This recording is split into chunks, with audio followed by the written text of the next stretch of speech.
लोगों की जान जोखिम में, लोगों की जान के साथ इतनी बड़ी लापरवाही, जहां पर डॉक्टर को एक भगवान का रूप माना जाता है, अगर वही डॉक्टर आए और लोगों के साथ इस तरीके का दुर्व्यवहार करे तो क्या कहेंगे। नमस्कार, मैं ज्योति ढलवाल और इस वक्त मैं मौजूद हूँ जींद के रानी तालाब पे और यहाँ पर आप देख सकते हैं मेरे आसपास कितने लोग इकट्ठा हैं और ये वो परिजन हैं जिनके परिजनों को मौत के घाट उतारा है यहाँ के कुलदीप मेमोरियल अस्पताल ने। आइए जानते हैं क्या कुछ कहना है। सबसे पहले मैं आपको ये बता दूं, किसी एक परिवार की बात नहीं है। यहाँ पर 3 से 4 परिवारों के लोग खड़े हैं जिनके बच्चों को, जिनकी महिलाओं को, जिनके बेटों को मौत के घाट इस अस्पताल ने उतारा है और इलाज के नाम पर न जाने कितने हजारों की बजाय लाखों रुपए इन लोगों से ठगे गए हैं। नमस्कार। नमस्कार। क्या नाम है आपका? मेरा देवेंद्र सिंह। क्या कुछ मामला है जो कि इस अस्पताल पर इतने गंभीर आरोप लगाए जा रहे हैं? मैं सबसे पहले जो कहूँगा, ये मैंने माला डाल रखी है परमात्मा की और कोर्ट में भी गीता और रामायण सबसे पवित्र है। तो मैं जो कहूँगा सब कुछ इनको साक्ष्य मान कर मैं झूठ नहीं बोलूंगा, पहली बात, क्योंकि सबसे परमात्मा का नाम है। 17 फरवरी की बात है, मेरा भाई खाना खा रहा था रात को 10 बजे, तो उसको पैरालाइज का अटैक आया था, ब्रेन स्ट्रोक का। तो हम सिविल हॉस्पिटल में गए थे, तो सिविल हॉस्पिटल वालों ने रेफर कर दिया था कि इसको रोहतक लेके जाओ। हम उसको एम्बुलेंस से रोहतक लेके जाने लगे, तो वहां पे एक एम्बुलेंस जिससे रोहतक हमने टोल फ्री पे कॉल किया था, खान एम्बुलेंस के नाम से, तो उसने कहा कि रोहतक का रास्ता वही है बाईपास होके। तो थोड़ा चलने के बाद बोला जी इसकी हालात है जो ज्यादा नाजुक है, हमारा तो हर रोज का काम है।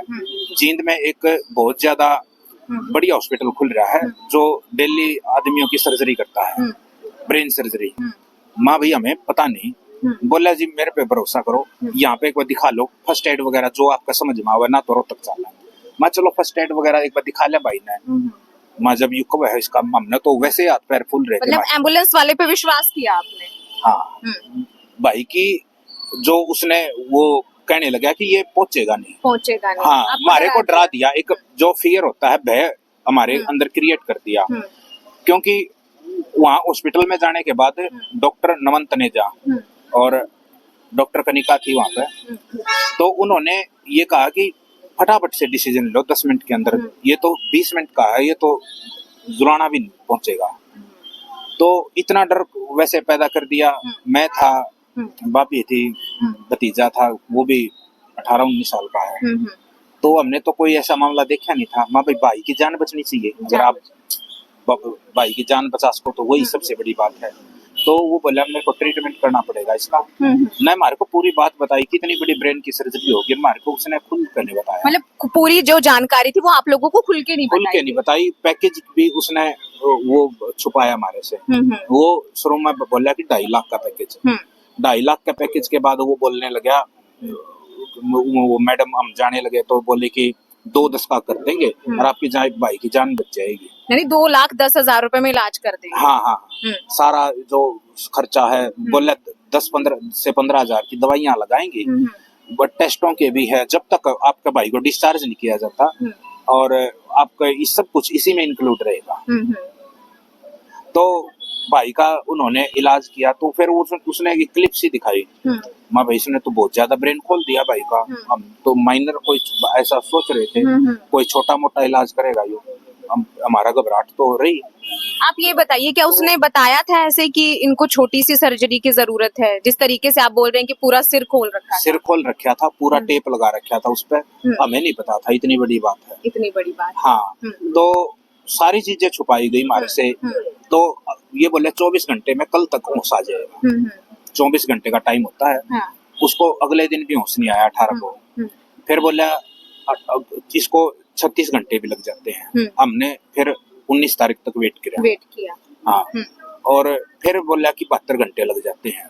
अच्छा, 36 के बाद फिर 72 घंटे लग जाते हैं। हमने फिर भी विश्वास किया, लेकिन 72 घंटे के बाद हमारे अंदर बेचैनी लगी। मेरी बुआ की लड़की है, वो रोहतक से आई, तो उसका कोई जो उसके साथ क्लास में पढ़ता था, और न्यूरोसर्जन है ग्रेटर नोएडा में, तो उसने डॉक्टर के पास जाके उसकी बात करवाई कि अगर आपसे नहीं हो रहा तो इनको नोएडा या दिल्ली मेदांता हम कहीं भी लेके हाँ, डिस्चार्ज कर दो। डिस्चार्ज कर। हाँ, वो डॉक्टर बोला कि ये मेरे ऊपर विश्वास नहीं कर रहे, मैं इनका पक्का इलाज बढ़िया कर रहा हूँ, ये बिल्कुल ठीक हो जाएगा, ठीक हो जाए। हम इस तरीके से मैं इलाज कर रहा हूँ। मतलब गारंटी दी थी इसको ठीक कर दे। गारंटी दी थी, बिल्कुल गारंटी दी थी। गारंटी तभी दी जाती है जब लगता है कि इस व्यक्ति को मैं ठीक वरना कर हम उसी समय उसको दिल्ली या ग्रेटर नोएडा ले जाने की वो इसीलिए आई थी। वो हाँ, उसने 15-10 मिनट तक बात करी, उसके फोन में दिखा भी देंगे हाँ, हाँ, जो बातचीत कितने मिनट की हुई है, हाँ, 5 से 7 8 10 जो भी है। जी जी।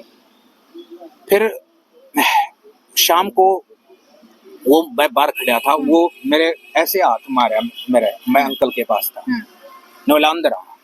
मैं गया अंदर, मैं सोचा भाई के बारे में बात करता हूँ।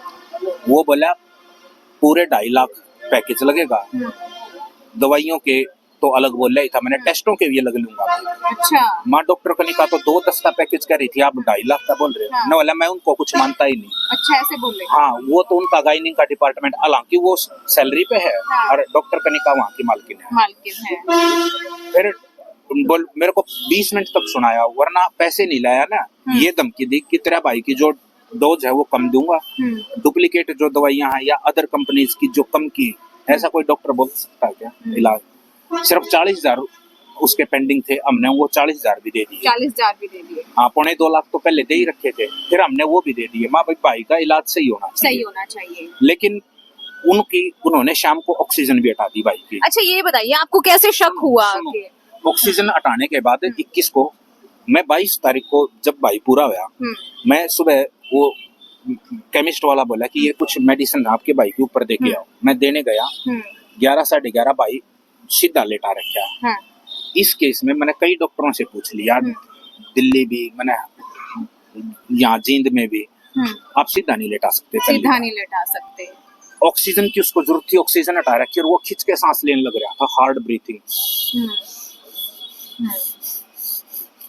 मैं ये तो तड़प रहा है जैसे मछली बिन पानी के तड़पती है, ऐसे ऑक्सीजन दो इसको। मैं फौरन बोला, नोला नहीं हमें पता है, इसका गले का थोड़ा सा बलगम साफ किया है और इसको कोई जरूरत नहीं ऑक्सीजन की। मेरा मन बैठ गया, महा भाई के साथ कुछ गलत होगा। मैंने बाद में डॉक्टरों से बात करी, जब भाई पूरा हुआ उस टाइम तो हमने उसके ऊपर फिर भी भरोसा कर लिया कि अगर इस तरीके से लंबा लेटा दिया जाता उसको हार्ट अटैक 100% होगा ही होगा। लेकिन उन्होंने फिर भी हार्ट के डॉक्टर को नहीं बुलाया, न ऑक्सीजन दी भाई को, इस तरह तड़पा के मार दिया मेरे भाई को। ये तो वो क्या बोलते हैं उसको, ये तो एक हत्या है ये तो, मतलब तड़पा के मार दिया उसको, मेरे भाई को, हत्या है, ये मर्डर है। ना प्रॉपर पैकेज बताया, ना प्रॉपर ये बताया कि इनका कितना, कभी कुछ जो 10 से 15 हजार की दवाइयां थी ना, बाद में हम 18-15 हजार दे भी चुके थे दवाइयों के, उससे अलग फिर बोला कि 55,000 और रह गए। 55,000 और रह गए मेरे भाई की डेथ के बाद भी। मेरे भाई की जब डेथ होगी थी ना, उसके बाद भी हम दाग पर रहे, हॉस्पिटल से फोन आने लग रहे, बोला जी मैंने आपके भाई की है ना वो की थी आज ये मालिश वगैरह, क्या बोलते हैं, फिजियोथेरेपी, मुझे 400 रुपए और 400 रुपए, एक 400, मतलब आप दाग लगाने के लिए गए हैं, उस वक्त भी पैसे मांग रहे हैं, हमारे से 400 रुपए और मांग रहे। अरे मेरा भाई का डेड बॉडी की मसाज करी, मतलब जिस चीज के इतने लाखों रुपए ऐंठ चुके हैं और 400 रुपए के लिए वो, मतलब ये जमीर मर चुका है, डॉक्टरों का भी साथ में वहाँ पर काम करने वालों का भी। 400 रुपए के लिए भी हमारे को बिल्कुल इंसानियत, चलो हम 400 भी दे दें। मेरे भाई की डेड बॉडी की मसाज की थी क्या उन्होंने? अब आप ये बताइए, हम आपका दुख समझते हैं, आप ये बताइए जो आपने उनको पैसे दिए हैं इतने लाखों में, हजारों में, क्या वो ऑनलाइन ऑफलाइन कुछ है आपके पास चीजें? हमारे पास रिसिप्ट है आपके पास? रिसिप्ट है हमारे, जितने भी आपने पैसे वगैरह दिए सब कुछ रिसिप्ट है जी। तो हमने जब उनका कोई क्लिप सुनी थी तो वो डॉक्टर की जो डॉक्टर है, फीमेल है, उसने ये बोला है कि अभी तक तो हमें पूरे पैसे भी नहीं मिले हैं। वो सबसे झूठी है, हर सेकंड वो झूठ बोलती है, हर सेकंड वो औरत झूठ बोलती है, एक सेकंड, हर एक सेकंड बात। ये भाई कहाँ है? डॉक्टर नहीं, मैं ये इधर आओ, जल्लाद है वो, जल्लाद नहीं जल्लाद है, जल्लाद है वो तो जी, वो तो प्रॉपर धमकी देती है। हाँ, हमारे भाई का एक्सीडेंट हुआ था होली वाले दिन, और उस दिन कोई बैंक भी नहीं खुले होते, तो उन्होंने जब हमने मतलब यहाँ पीजी इसमें से, एक मिनट, मेडिकल से, अभी हम जिससे बात करने वाले हैं, एक बार इसको दोबारा से कर लो स्टार्ट।